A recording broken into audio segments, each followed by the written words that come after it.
Donc l'expertise de la Guilde dans les micro-projets date d'il y a environ une trentaine d'années, puisque la Guilde a créé en 1983 un dispositif qui s'appelle l'Agence des micro-projets et qui permet à des associations de solidarité internationale de financer donc, ces petits projets de développement.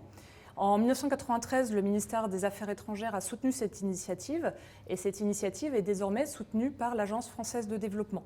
Donc, depuis 36 ans maintenant, la Guilde a une certaine assise et une certaine expérience en termes de gestion de micro-projets de développement.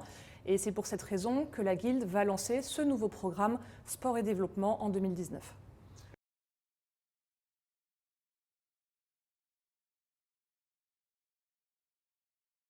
Alors, ces micro-projets de sport, il faut bien se rendre compte que le sport est un moyen. Le sport n'est pas une finalité dans les micro-projets que l'on va financer. C'est un moyen, par exemple, pour atteindre l'égalité entre les femmes et les hommes. C'est un moyen pour essayer de rendre autonomes les femmes, ou bien également d'inclure des personnes handicapées, de sensibiliser, par exemple, les jeunes à l'environnement. Donc toujours dans cette optique que le sport ne soit pas la finalité du projet, mais vraiment le moyen pour atteindre les objectifs de développement durable que s'est fixé donc les États, que se sont fixés les États en 2015.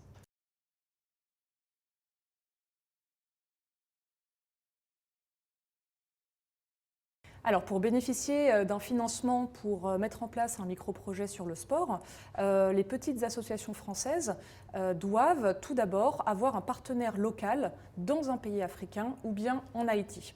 Il est également possible, grâce à notre site internet Portail Solidaire, que les acteurs africains sollicitent directement des acteurs français à travers une banque d'initiatives.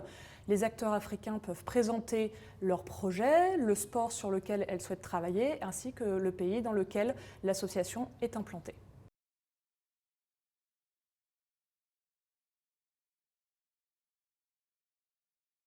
Alors, une structure qui dépose en ligne sur le site de Portail Solidaire peut recevoir jusqu'à 20 000 €.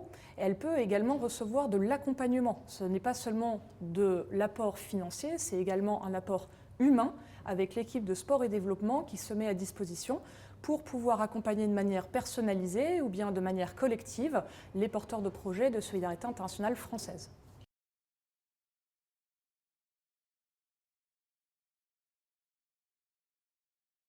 Je pense que les principales thématiques seront forcément liées à l'éducation également, pour justement faire que les petites filles et les petits garçons puissent jouer ensemble.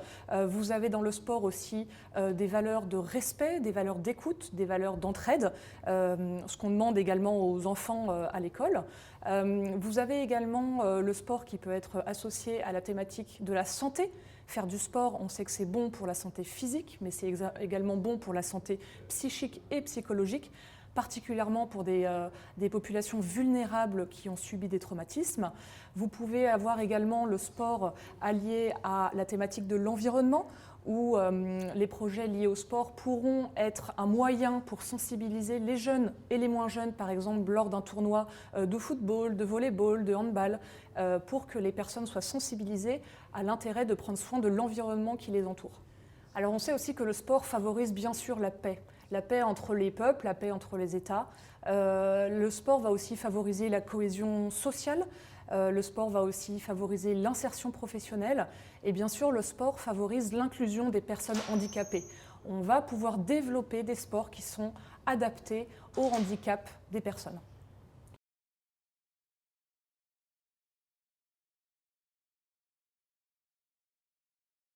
Donc, le programme Sport et Développement est soutenu majoritairement donc, par l'Agence française de développement. Et l'idée, bien sûr, est que d'autres bailleurs de fonds puissent participer au financement et à l'accompagnement de ces micro-projets sportifs.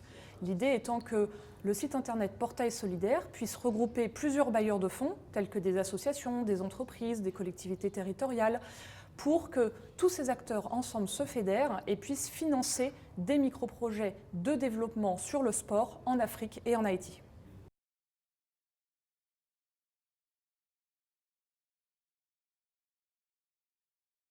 Le sport a le pouvoir de changer le monde, effectivement pour un monde en commun, un monde plus solidaire, où chaque religion, chaque culture, chaque âge également, chaque sexe, chaque orientation sexuelle soit respectée Et je pense que le sport favorise vraiment la tolérance entre les peuples, entre les personnes.